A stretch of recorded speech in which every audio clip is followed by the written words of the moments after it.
Hey, welcome to the Wednesday Cultivate Your Brand series. My name is Taylor Douglas. We're going to get started. Just share my screen with you. Okay, here we go.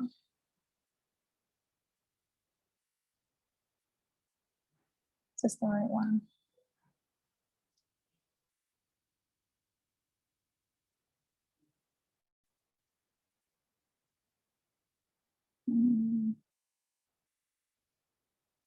Okay, that didn't work. Let's start again.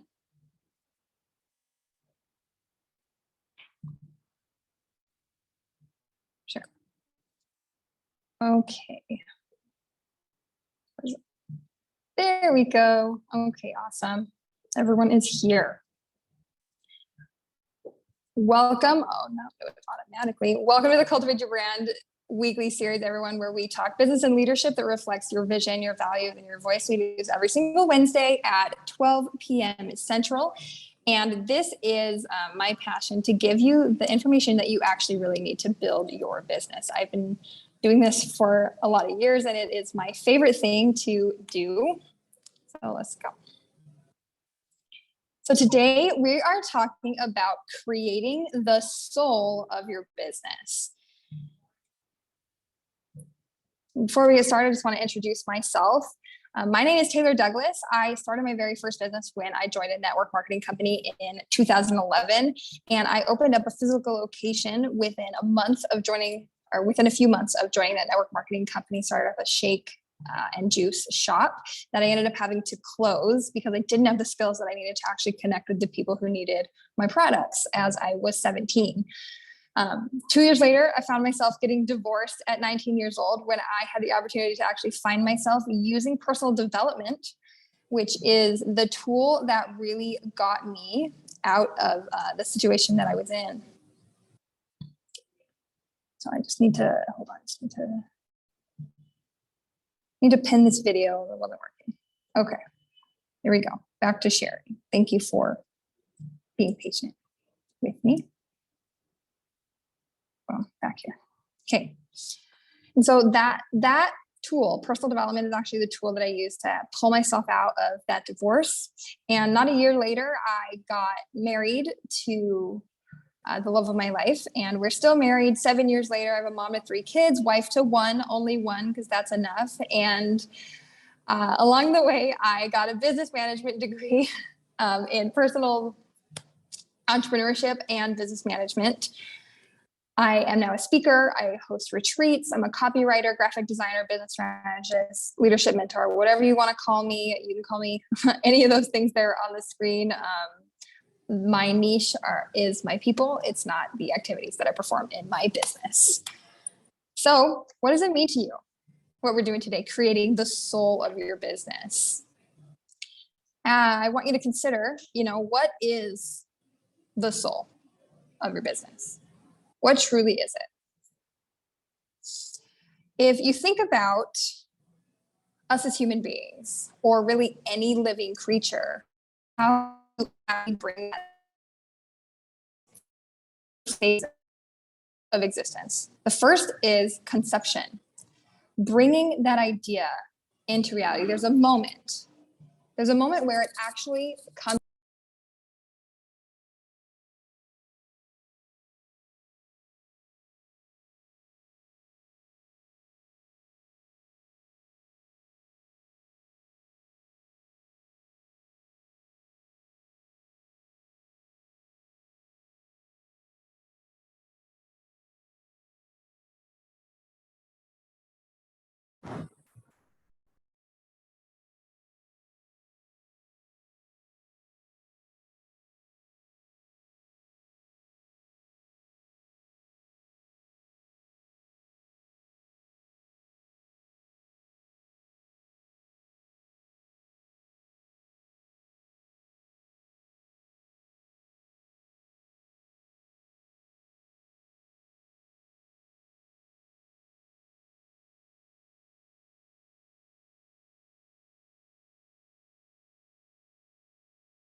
Oh, sorry guys. I don't know what just happened. I'll fix it. We'll go back. We'll go back.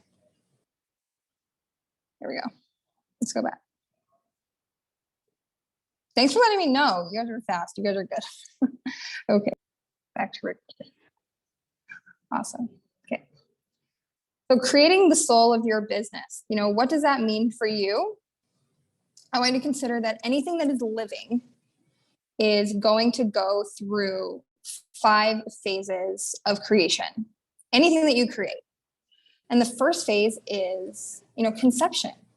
Any living being, which your business is a complete living being, goes through this stage first. Now, obviously, most of you have already begun your business, but if you're in the beginning stages of your business, or you're launching a new product, or you are rebranding, or you are shifting, or you're pivoting, or you're considering doing something different, you get an idea. If you want an adult human being, where do you have to begin? Conception. If you want a mature, scalable business, where do you begin?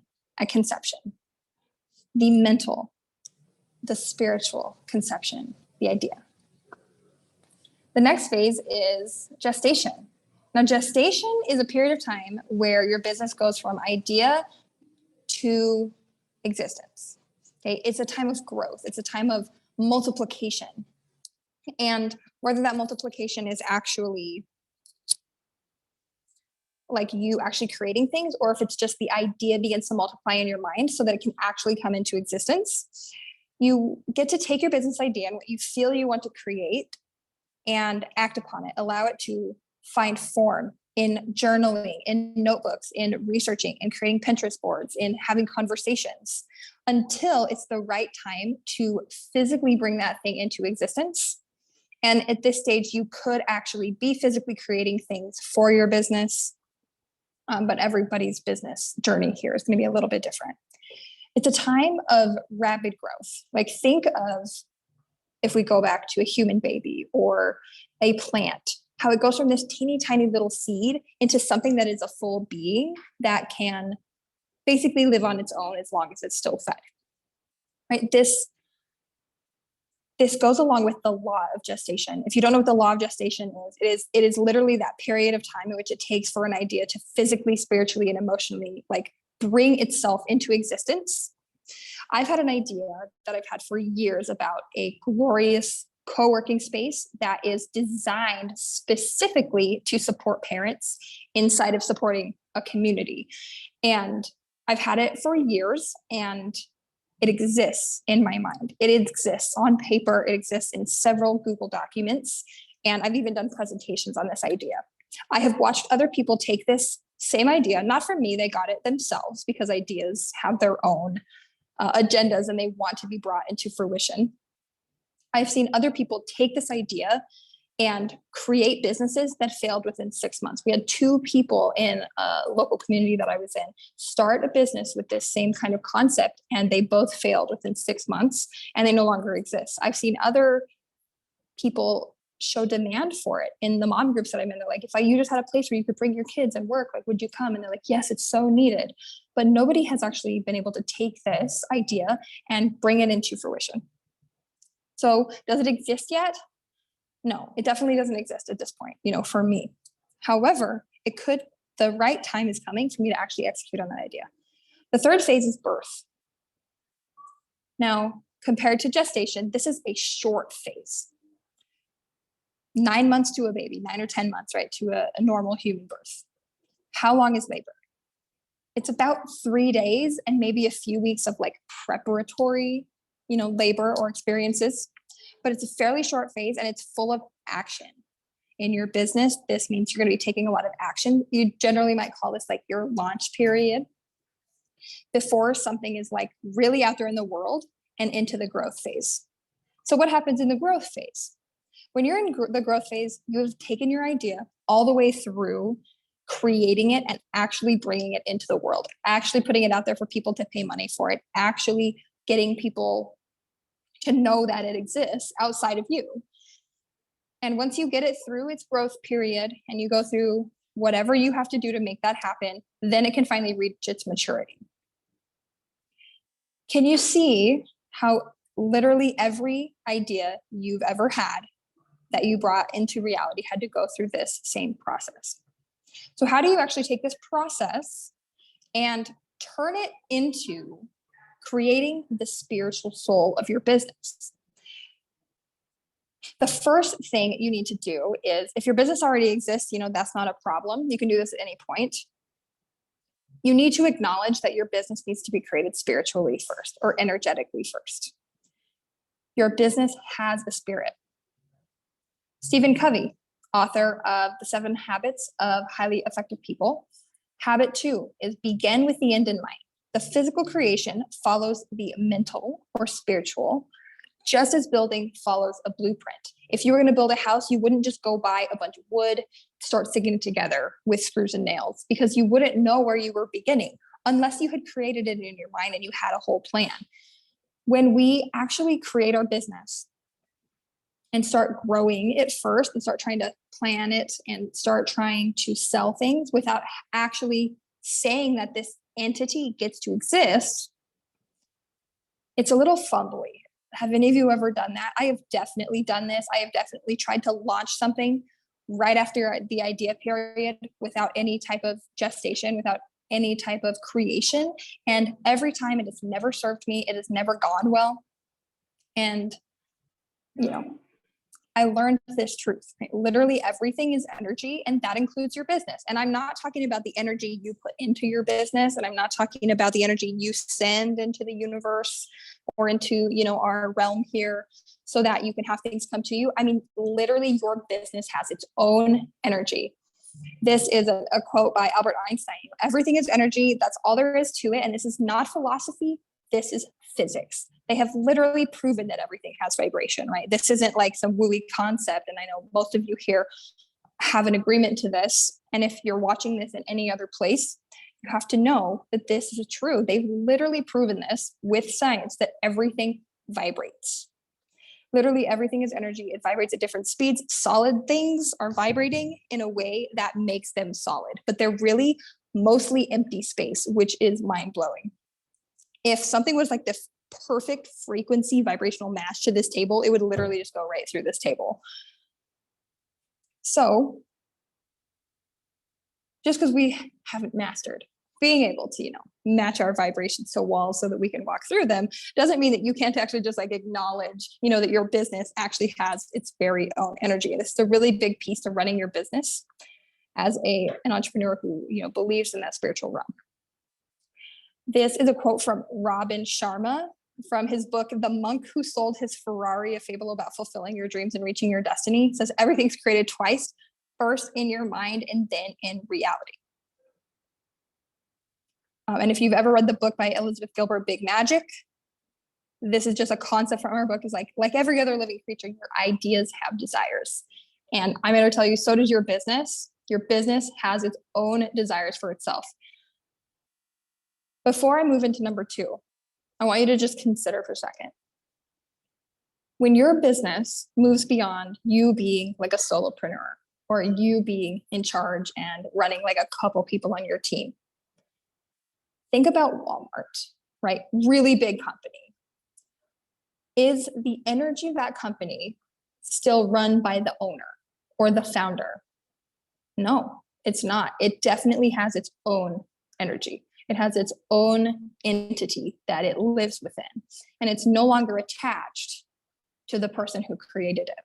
So the sooner that you can recognize that your business is not attached to you, the sooner you can get really creative with taking your business where it really wants its purpose to lie. So I want you to think about this. In the business or the creation you're currently working with right now, what is the idea of your business that you've conceived? I want you to paint the full vision. Who here is willing to share their current business? What is the idea that has been conceived? Why did you begin it? What was your idea?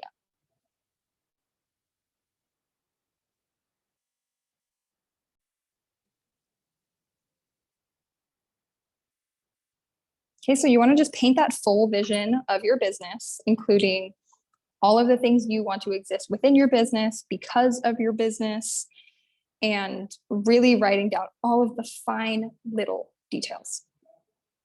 Okay, the second thing is connecting to the divine purpose of your business.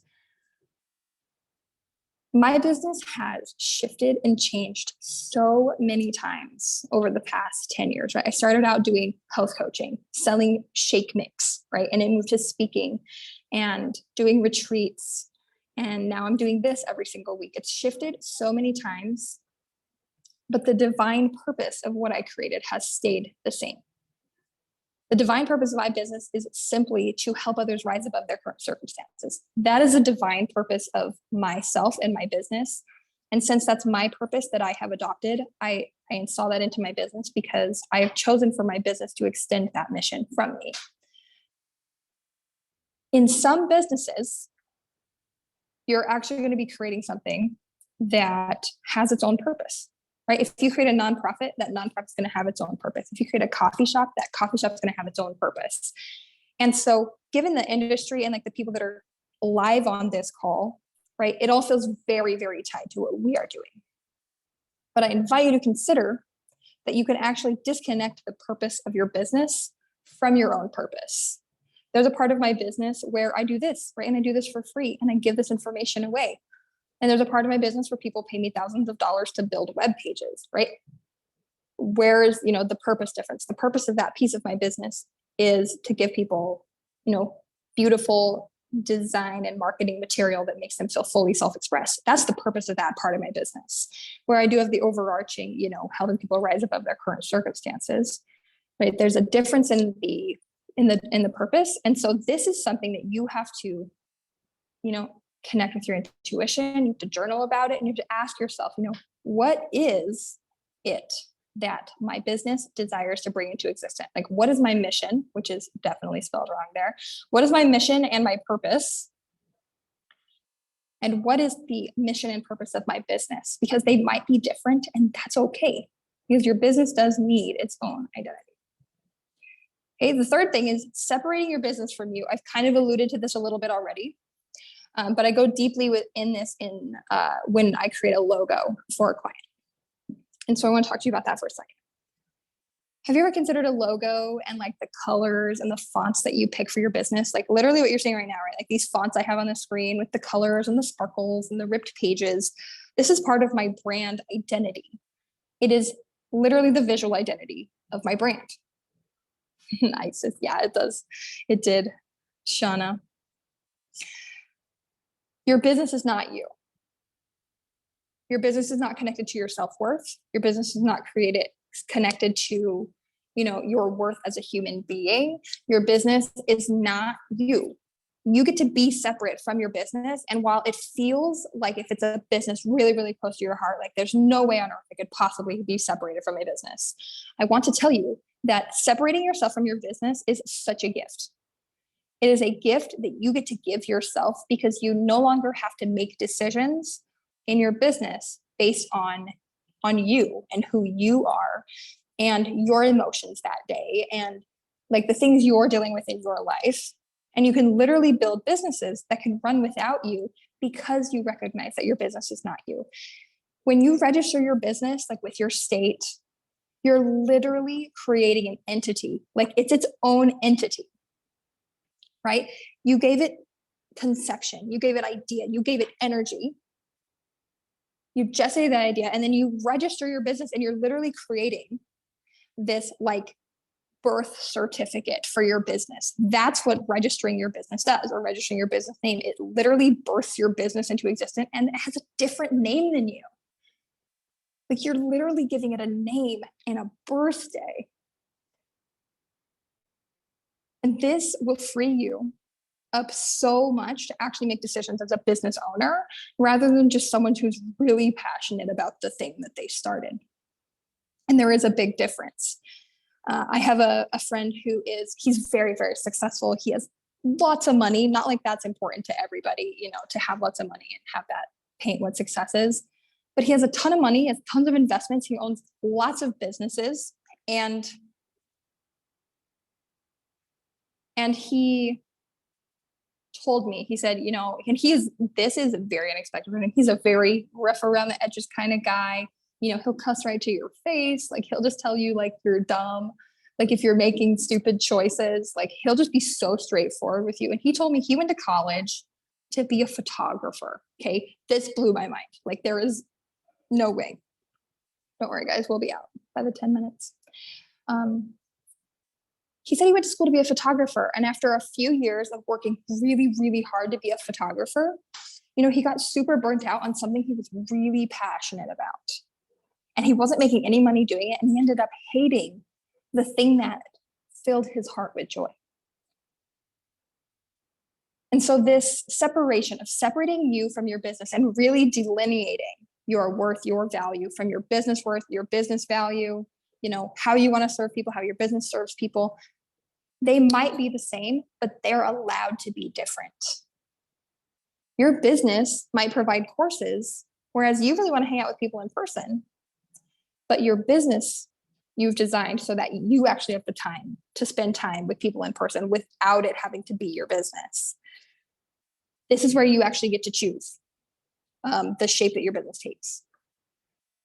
Number 4, now it's time to give your business its humanity. This is where, like, branding comes in, but outside of the branding conversation, you really want to decide what kind of personality your business has. Is your business feisty? Is your business happy? If your business was a person, how would it dress? If your business was, had like animal energy, would it be a cat? Would it be a dog? Would it be like a golden retriever that's so nice to everyone? Or would it be like a cat that, is kind of slinky and keeps to itself and everyone's always wondering like kind of what it's doing? Those businesses that like people are like, wait, you own like 3 businesses? How? Where are they? It's always been my dream to have a business that ran without everyone having to know that I was running it. I don't have one yet, but it's always been fascinating to me that those kinds of things exist, and I love it. And so you want to be giving your business humanity, like create it like a person. And the reason why you do this is, number 1, when you do this, you can actually hire people to create things for your business and have it make sense. Number 2 is, have you ever had one of those instances on Facebook, like, or other social media sites, or in an email, or with a boss or whatever, where with a client, that you just don't know how to respond? When your business has its own humanity, you actually have guidelines that you can respond within, right? If your business is a kind human, you just act as if you're the business and you respond, right? You respond with kindness if that's part of your business. If you're a feisty business and you're just willing to tell people, what you think, then you just get to do that. And so this is like, you get to choose this. And it really is something you get to like be really creative doing. I had a client who came to me and we were just going to create a logo for her business. And her business, she didn't really know like what she wanted it to be. She just felt like she needed to get a logo from me. And during this process, what actually ended up happening is we went from just making a logo with like her name to she named her company, created this like whole team of people to actually help run the company. And she completely separated it from herself and gave it its own personality, made it its own entity truly. And people are working inside of it now, and it is growing because that's what her business wanted. It wanted a name, and it wanted a human name, and it was fascinating. I obviously, I can't go into exactly how we figured that out in this short call, but it was really interesting because we paid attention to how she was feeling and to like the actual energy that the business was giving off. It really wanted its own identity, and it was a really interesting process. Yeah, personality. What is its personality? Number 5, instead of those guidelines to plan, like I just kind of mentioned, set up guidelines for your business.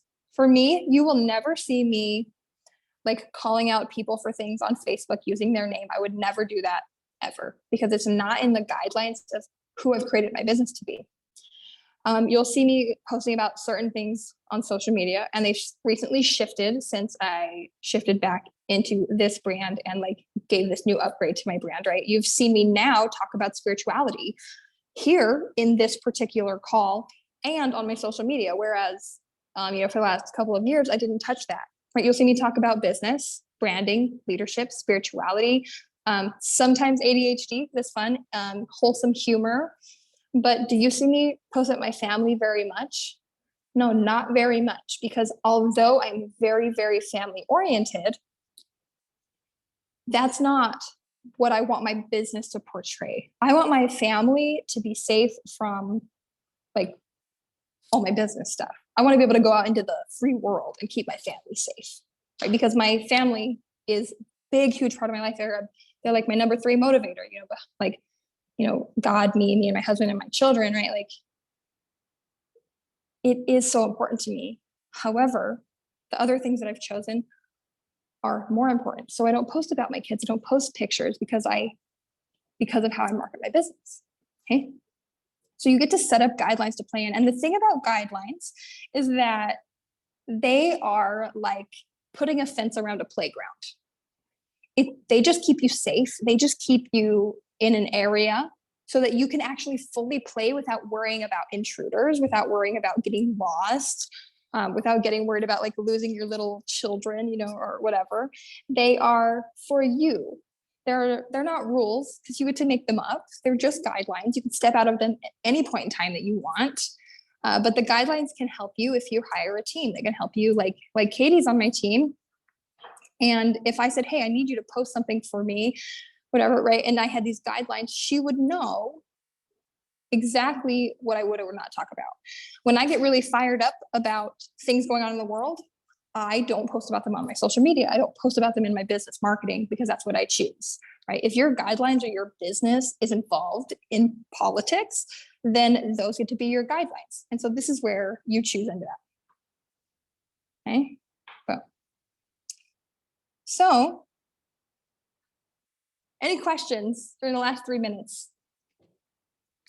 That's it. That's how you create the soul of your business. It's very simple. It's kind of a mindset shift, but it gives you a lot of power to actually go create the, God-inspired business that you were meant to build.